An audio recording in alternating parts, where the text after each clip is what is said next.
নিরাপদ সড়ক চাইয়ের সাথে নিরাপদ শাসকও দরকার, নিরাপদ সড়ক চাইয়ের সাথে নিরাপদ রাষ্ট্র দরকার, নিরাপদ সড়ক চাইয়ের সাথে নিরাপদ একটা প্রতিবেশীও দরকার। আমাদের নিরাপদ প্রতিবেশী নেই, তারা আমাদের পতাকায় আগুন লাগাচ্ছে। এরকম একটা প্রতিবেশী শুধু বাংলাদেশের জন্য বিপজ্জনক নয়, গোটা পৃথিবীর জন্য তারা একটা বিপজ্জনক রাষ্ট্রে পরিণত হয়েছে। কি নিরাপদ সড়ক আপনি চাইবেন? আপনার তো বারান্দাটাও আপনার জন্য নিরাপদ না, সড়ক তো বহুত পড়ে। জুলাই আগস্টে তো আমাদের বারান্দা ঘরের, আমাদের বেডরুমটাও তো নিরাপদ ছিল না। আমাদের কলিজার টুকরো সন্তান, কোলে মায়ের কোলে সন্তানকে গুলি করে হত্যা করা হয়েছে, সে তো রাস্তায় নামেনি। যে নিরাপদ সড়ক চাইয়ের আন্দোলন তখন সফল হবে যখন নিরাপদ একটা সরকার আমরা এই দেশে প্রতিষ্ঠিত করতে সক্ষম হব। নিরাপদ সড়ক চাইও নায়ক শুধু না, আমি মনে করি তিনি আমাদের নিরাপদ রাষ্ট্র বিনির্মাণের একজন নায়ক। আমাদের শ্রদ্ধাভাজন জনাব ইলিয়াস কাঞ্চন, আজকে প্রোগ্রামের সম্মানিত অতিথি, বাংলাদেশ জাতীয়তাবাদী দলের চেয়ারপারসনের সম্মানিত অন্যতম উপদেষ্টা, বিশিষ্ট রাজনীতিবিদ সংগঠক জননেতা জনাব আব্দুল সালাম, আজকে প্রোগ্রামের অন্যান্য অতিথিবৃন্দ, সম্মানিত সুধীমণ্ডলী, উপস্থিত আমার একান্ত শ্রদ্ধাভাজন ভাই বোনেরা, সাংবাদিক বন্ধুগণ, আসসালামু আলাইকুম ওয়া রাহমাতুল্লাহি ওয়া বারাকাতুহু। আমি প্রথমেই আজকের এই নিরাপদ সড়ক চাই আন্দোলনের যেখান থেকে শুরু, আমাদের মরহুমা মহিষী একজন নারী, আমাদের আজকের অনুষ্ঠানের সম্মানিত সভাপতি শ্রদ্ধাভাজন ইলিয়াস কাঞ্চন ভাইয়ের সহধর্মিণী মরহুমা জাহানারা কাঞ্চন, তার জন্য আমরা আল্লাহর কাছে দোয়া করি, আল্লাহ তাআলা তার সমস্ত গুনাহ মাফ করে তাকে যেন জান্নাতুল ফিরদাউসের জন্য কবুল করেন। পাশাপাশি আরো যারা সড়কে জীবন দিয়েছেন, ইমানের সাথে যারা জীবন দিয়েছেন, আল্লাহ সুবহানাহু ওয়া তাআলা তাদেরকেও যেন একই সাথে কবুল করেন সেই প্রত্যাশা ব্যক্ত করে আমি আমার ছোট ছোট কয়েকটি কথা সংক্ষেপে বলি, শেষ করব ইনশাআল্লাহ। সম্মানিত সুধীমণ্ডলী, শুধু নিরাপদ সড়ক নয়, নিরাপদ সড়কের জন্য আসলে আমাদেরকে পিছনে হাত দিতে হবে। নিরাপদ সড়কের জন্য চাই নিরাপদ রাষ্ট্র, তার জন্য চাই নিরাপদ শাসক। আপনি নিশ্চয়ই খেয়াল করবেন, বিগত 15 বছরে এমনও সড়ক এবং যোগাযোগ মন্ত্রী আমাদের ছিল যার নাম লোকেরা দিয়েছিল যাত্রী খেকো মন্ত্রী। যে যাত্রী খেকো মন্ত্রীদের যাতা করে বিগত 15 বছরে 1,07,000 যাত্রী জীবন হারাতে হয়েছে। আমাদের শুধুমাত্র বাসের নিচেই যে জীবন দিয়েছে তা তো না, আমাদের রাজপথে আমাদের ভাইদেরকে, আমাদের বোনদেরকে গুলি করে তো হত্যাও করা হয়েছে। এই রাজপথ তো আমাদের রাজনীতিবিদদের, সরকারের হাতে নিরাপদ ছিল। শুধু বাস চালক না, শুধু ট্রাক চালক, এই রাষ্ট্রের পরিচালনায় যারা চালকের দায়িত্ব পালন করেছেন বিগত 15 বছরে তারা এই রাজপথকে আমাদের সাধারণ মানুষের জন্য তারা এটাকে অনিরাপদ করে তুলেছে। এবং সর্বশেষ জুলাই আগস্টের গণ অভ্যুত্থানে এই রাজপথই তো আমাদের ভাইদেরকে গুলি করে হত্যা করা হয়েছে। আমি এই জন্য বলছি যে নিরাপদ সড়ক চাওয়ার সাথে আমাদেরকে নিরাপদ শাসক পাইতে হবে।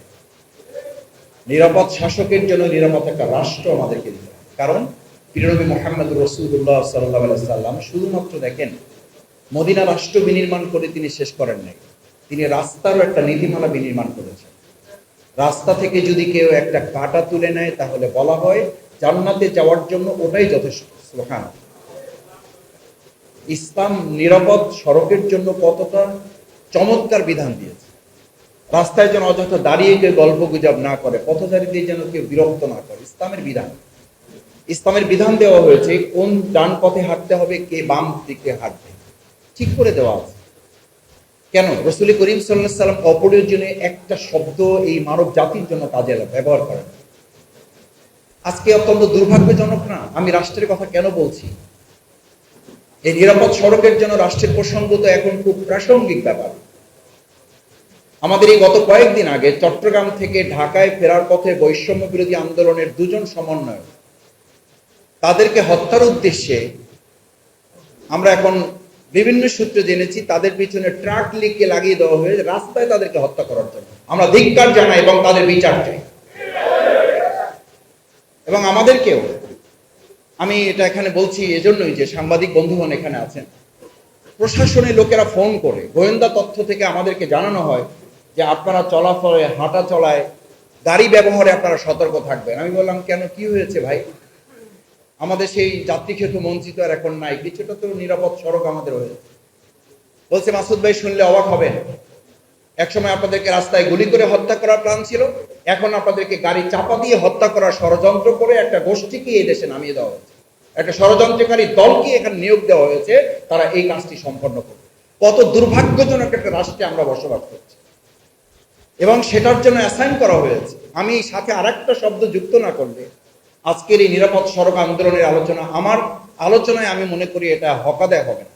সেটা হচ্ছে নিরাপদ সড়ক চাইয়ের সাথে নিরাপদ শাসকও দরকার, নিরাপদ সড়ক চাইয়ের সাথে নিরাপদ রাষ্ট্র দরকার, নিরাপদ সড়ক চাইয়ের সাথে নিরাপদ একটা প্রতিবেশীও দরকার।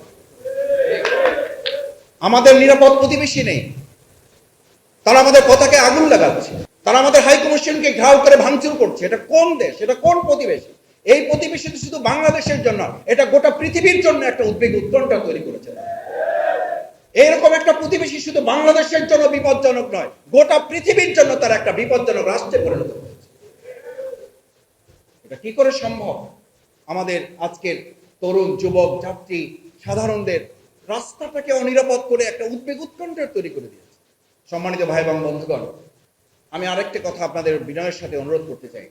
দেখেন, আমাদের এই প্রিয় মাতৃভূমি বাংলাদেশ, এই বাংলাদেশটাকে নিরাপদ করে গড়ে তোলার লক্ষ্যেই তো আমরা আমাদের দেশটাকে, আমাদের মহান মুক্তিযুদ্ধের যারা যুদ্ধ করেছেন, স্বাধীনতা যুদ্ধে অংশগ্রহণ করেছেন, আমাদের শ্রদ্ধেয় সভাপতি, আমাদের সর্বজন সম্মানিত ব্যক্তি ইলিয়াস কাঞ্চন ভাই বলেছেন 53 বছর স্বাধীনতার 33 বছরের লড়াই করছেন। আমি ইলিয়াস কাঞ্চন ভাইয়ের সাথে তার সমস্ত আবেগের সাথে মিলিয়ে আমি আজকে একটা কথা বলি, যে নিরাপদ সড়ক চাইয়ের আন্দোলন তখন সফল হবে যখন নিরাপদ একটা সরকার আমরা এই দেশে প্রতিষ্ঠিত করতে সক্ষম হব। তিনি আক্ষেপ করে বলেছেন যে বিভিন্ন সময় বিভিন্ন সরকার এসেছে, কথা শুনেছে, কোনো কথার কর্ণপাত করে তার বাস্তবায়নের ধারে কাছে যেতে পারেনি। তার যে আজকে যে স্মরণিকাটা আমাদের হাতে এসছে, আমি স্মরণিকাটা দেখতেছিলাম বসে বসে, তিনি যে সুন্দর বাণী ওখানে দিয়েছেন, যে বক্তব্য দিয়েছেন, তার উপরেটা হচ্ছে লেখা ছিল, যা শুনবো, যা বুঝবো, তা মানবো। এই কথাটা তো আমাদের শ্রদ্ধেয় ইলিয়াস কাঞ্চন ভাই না, এই কথাটা মহাগ্রন্থ আল কোরআনে, ওয়ালা তাকুলু মা লা তাফআলুন, তোমরা এমন কথা বলবে না যা তোমরা করবে না। অথচ আমরা এমন একটা রাষ্ট্রে বাস করি, বলাই হয়ে থাকে এটা এমন সরকার, তারা বলবে করবে না, করলে তা বলবে না। কি আজব কথা! কি কোরআন বিরোধী, কি ইসলাম বিরোধী, কি মানবতা বিরোধী, কি যে জাতির সভ্যতা বিরোধী একটা রাষ্ট্রে আপনি বসবাস করে কি নিরাপদ সড়ক আপনি চাইবেন? আপনার তো বারান্দাটাও আপনার জন্য নিরাপদ না, সড়ক তো বহুত পড়ে। জুলাই আগস্টে তো আমাদের বারান্দা ঘরের, আমাদের বেডরুমটাও তো নিরাপদ ছিল না। সেই রাষ্ট্রে আপনি বেডরুম, আপনার ডাইনিং রুম, আপনার বারান্দাও নিরাপদ করে আমি কখন আমার রাস্তার নিরাপত্তার দায়িত্বের কথা আমি ভাববো? আমাদের কলিজার টুকরো সন্তান, কোলে, মায়ের কোলে সন্তানকে গুলি করে হত্যা করা হয়েছে। সে তো রাস্তায় নামেনি, সে তো বারান্দায় যায়নি, তার মায়ের কোলে সে ডাইনিং রুমে ছিল, সেখানে গুলি করে করা হয়েছে। সম্মানিত ভাই এবং বন্ধুগণ, আমি শেষ যে কথাটা বলে আমার বক্তব্যের রীতি টানতে চাই। এর সমাধান কোথায়? সমাধান হচ্ছে, আমি 4টা সুপারিশ মালা উপস্থাপন করতে চাই। নাম্বার 1, ছোট ছোট করে। 1, শুধুমাত্র যাত্রী নয়, শুধুমাত্র ড্রাইভার নয়, শুধুমাত্র সরকার নয়, গোটা মানব জাতির মধ্যে, আমাদের এই নাগরিক শ্রেণীর মধ্যে সর্বপ্রথম ভ্যালুস, মূল্যবোধের জন্ম দিতে হবে। আমি ছাত্র জীবনে তো এখনো বয়স কম, আমি যখন ইসলামী ছাত্র শিবিরের কেন্দ্রীয় সভাপতি, একটা সেমিনারে আমি ইংল্যান্ডে গিয়েছিলাম। আমার সাথে যিনি ড্রাইভার আছেন, উনি রাস্তা একটু ভুল করে ফেলেছেন। ট্রাফিককে হেল্প নিলাম, ট্রাফিক আমাকে বলে দিল রাইট সাইডে যাবেন। আমি খুব অবাক হয়ে লক্ষ্য করলাম, আমি এটা বাংলাদেশে এসে তখন শিবিরের আমি একটা কনফারেন্সে বলেছিলাম যে পিছনে পিছনে সে আমাকে ফলো করেছে, যে সে যে ইনস্ট্রাকশনটা দিয়েছে এটা আমি বুঝতে পেরেছি কিনা। পিছনে পিছনে যাওয়ার পর আমি এটা খেয়াল করি যে সে পিছনে আছে আমার। আমি যখন রাইট সাইডে না গিয়ে আমি ভুল করে আবার লেফট সাইডে মুভ করেছি, সাথে সাথে সে তার মোটরসাইকেলটা রান করে আমার গাড়ির সামনে গিয়ে আমাকে গিয়ে বলেছে যে তুমি তো ভুল করছো, তোমাকে তো রাইটে যেতে বলছি, তুমি তো লেফটে চলে যাচ্ছ। আমার মনে হয় কমপক্ষে 3.5 কিলোমিটার সে আমার পিছনে গিয়েছে। বাংলাদেশে এটা আপনি কল্পনা করতে পারবেন? জিজ্ঞেস করলে তো সে আর একদিকে তাকায় থাকে। সে তো আপনাকে জিজ্ঞেস করে আপনি কি গ্রাম থেকে এসছেন না শহর থেকে এসেছেন, রাস্তা চেনেন না তো আসছেন কেন। এরপরে তাকে যদি আপনি একটু চা খাওয়ার টাকা দেন, তারপরে হয়তো বলবে যে ঠিক আছে যান, এদিকে চলে যান, যেদিকে ইচ্ছা যান, রাস্তায় রাস্তা আপনাকে বের করে দেবে। কি অদ্ভুত দেশে বাস করেন, মূল্যবোধের কোনো ধার কেয়ারিত করে না। আপনার সম্মান মর্যাদা, আপনি ট্যাক্স দিয়ে এই দেশে এদেরকে পরিচালনা করেন। আমাদের বলা হয় যে ঝড় বৃষ্টি হলে তো ট্রাফিকের দায়িত্ব বাড়ে, আর ঝড় বৃষ্টি হলে ট্রাফিক ছাতা খোঁজে, ঝড় বৃষ্টি হলে দোকান খোঁজে। আমি সবাইকে সমানভাবে বলছি, সেজন্য মূল্যবোধের জন্ম দিতে হবে আমাদের। আমরা একটা সময় তো শুনেছি আমাদের পত্রিকায়, আমরা সেই সময় সমালোচনা ঝড় উঠেছিল যে ছাগল এবং গরু যদি চিনতে পারে তাহলে তাকে লাইসেন্স দিতে অসুবিধা নেই। কত বড় নির্লজ্জ একটা সরকারের অধীনে আমরা বসবাস করেছি। মানুষ চেনা তো পড়ে, সে তো ছাগল এবং গরু চিনলে তাকে লাইসেন্স দিতে হবে। আর আমি আজকে সুপারিশ করছি কোন ব্যক্তিকে ইন্ডিভিজুয়ালি লাইসেন্স না দিয়ে প্রাতিষ্ঠানিকভাবে লাইসেন্সের ব্যবস্থা করতে হবে, যাতে ব্যক্তি অপরাধ করলে প্রতিষ্ঠানের বিরুদ্ধে ব্যবস্থা নেওয়া যায়। নাম্বার 3, আমার আরেকটা গুরুত্বপূর্ণ, আমার দৃষ্টিতে গুরুত্বপূর্ণ, আপনাদের কাছে গুরুত্বপূর্ণ নাও হতে পারে, সেটা হচ্ছে আপনি যখন তাকে লাইসেন্স দিবেন, লাইসেন্স দেওয়ার সাথে তাকে মানবিক মূল্যবোধের চেতনাটাকে দেবে, হিউম্যান ভ্যালুস, মানুষের মর্যাদা বুঝবে। আমরা দেখি আমাদেরও দায়বদ্ধতা থাকে, চালকের দায়বদ্ধতা আছে, আমাদেরও দায়বদ্ধতা আছে।